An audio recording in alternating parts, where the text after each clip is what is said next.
नमस्कार, मैं हिमांशु मिश्रा। आप देख रहे हैं हिंदू राष्ट्र 3.0। उत्तर प्रदेश में इस समय प्राइमरी स्कूलों का विलय किया जा रहा है। गांव-गांव में स्कूल थे, अब उन स्कूलों को बंद करके 2 किलोमीटर, 3 किलोमीटर पे एक स्कूल दिया जा रहा है। अब सोचने वाली बात यह है कि स्कूलों में शिक्षक तो आ रहे हैं, लेकिन बच्चे नहीं आ रहे।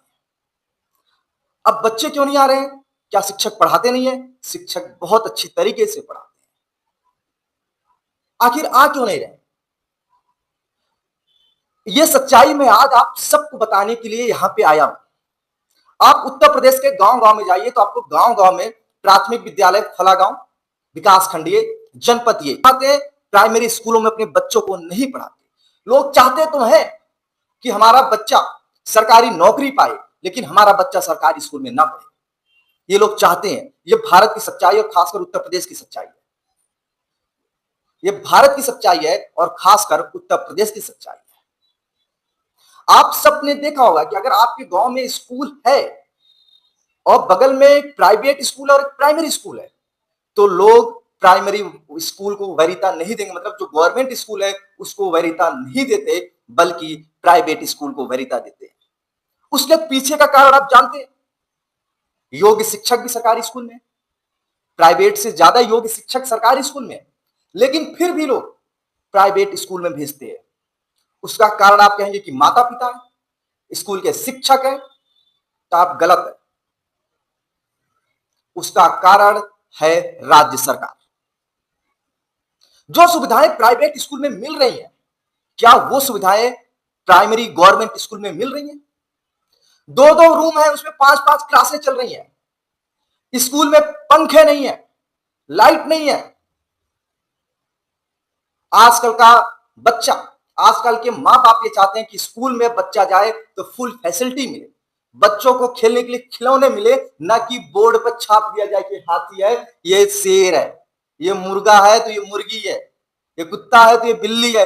गवर्नमेंट प्राइमरी स्कूलों में क्या होता है, छाप दिया जाता है। लेकिन आज के बच्चे और आज के माता पिता क्या चाहते हैं कि उनको सब कुछ प्रैक्टिकली मिले, बढ़िया स्कूल में जाए, कलरफुल स्कूल में जाए, बच्चों को कोई असुविधा ना हो, गर्मी ना लगे, बच्चों को बैठने के लिए डेस्क बेंच ये सब मिले, एसी की फुल सुविधा हो, बढ़िया बच्चे ड्रेस पहन के जाए। सरकार इस पे ध्यान नहीं दे रही, लेकिन अभिभावक इस पे ध्यान दे रहे हैं।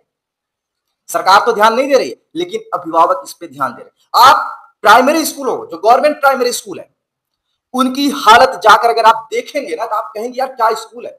2 क्लासरूम है, 2 क्लासरूम में 5 तक की क्लासें चल रही है। क्या यह संभव है? क्या कोई माता पिता ऐसे स्कूल अपने बच्चों को पढ़ने के लिए भेजेगा? आप बताइए, कोई माता पिता अपने बच्चे को ऐसे स्कूल में पढ़ने के लिए भेजेगा क्या? आपका जवाब होगा नहीं। सरकार ने इन सब पे कभी ध्यान नहीं दिया। पहले क्या होता था कि स्कूलों में, स्कूल की तरफ से, सरकार की तरफ से बच्चों को ड्रेस, जूता मोजा, कॉपी किताब दिया जाता था। लेकिन कुछ समय से हुआ क्या, सरकार ने वोट बैंक के चक्कर में कि जो 1200 रुपया अभिभावकों के खाते में डाल दिए। अब स्थिति यह है कि वो अभिभावक उस 1200 रुपए से अपना पर्सनल काम करते हैं, ना कि बच्चों के स्कूल का बैग खरीदते हैं, ना ही बच्चों के ड्रेस खरीदते हैं, ना ही जूते खरीदते हैं, कुछ नहीं करते। बच्चों को स्कूल में ऐसे हाफ पैंट में, फटे शर्ट में, टी शर्ट में भेज देते हैं, जाओ, जबकि सरकार पैसे दे रही है। अब लोग कहते हैं कि इसमें सारी गलती प्राइमरी स्कूल के टीचरों की है, टीचर पढ़ाना नहीं चाहते, टीचर ये नहीं करना चाहते। तो टीचरों को हजारों काम दे दिया जाता है, उनको बीएलओ बना दिया जाता है। ग्राम प्रधान, अगर ग्राम प्रधान का काम ना करे तो ग्राम प्रधान गुस्सा हो जाता है। मतलब तरह तरह के काम दिए जाते हैं, उनको पढ़ाने का उतना मौका ही नहीं मिलते। सोचिए, जिस स्कूल में ना पंखा हो, ना लाइट हो, ना बिजली हो, ना बैठने के लिए डेस्क बेंच हो, उस स्कूल में कौन से माता पिता, कौन से अभिभावक हैं जो अपने बच्चों को ऐसे स्कूल में पढ़ने के लिए भेजेंगे? सरकार को जागरूक होना पड़ेगा। अगर सरकार सोचती है, जो लोग सोचते हैं, अभी सोशल मीडिया पे मैं देख रहा हूं कि लोग तरह तरह के बयान दे रहे हैं कि शिक्षक नहीं पढ़ाते, ये नहीं करते, वो नहीं करते। उनको खुद सोचना चाहिए, एक बार स्कूल में जाके कंडीशन को देखें और जानें। स्कूल में कंडीशन को देखें और जानें कि शिक्षक क्या कर रहे हैं, वहां की सुविधाएं क्या है, तब आपको पता चलेगा।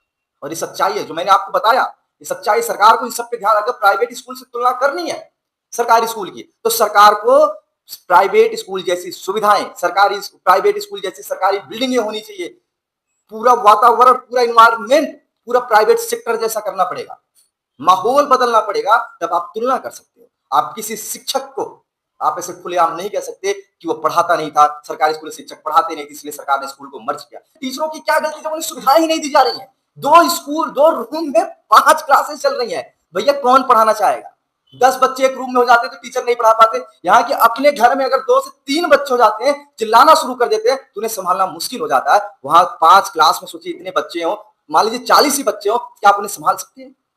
सरकार को वो जागना पड़ेगा। अगर सरकार नहीं जागती तो स्थिति नहीं संभलेगी। चाहे विलय कर ले, चाहे जो कर ले, एक समय ऐसा आएगा कि सरकारी स्कूल में बच्चे पढ़ने के लिए नहीं जाएंगे, जब तक उन्हें सुविधाएं नहीं मिलेंगी। जिस दिन प्राइवेट सेक्टर जैसे, जिस दिन प्राइवेट स्कूलों जैसे सुविधाएं सरकारी स्कूल में हो जाएंगी, उसी दिन आप देखना सरकारी स्कूलों की स्थिति बदल जाएगी। वरना विलय कर लो, टीचरों को निकाल दो, कुछ कर दो, नहीं होने वाला। नमस्कार, ये आप सबको इस सच्चाई में बता रहा हूं और ये सच्चाई कोई नहीं बताएगा। और हिंदू राष्ट्र 3.0 को कर लीजिए सब्सक्राइब। धन्यवाद।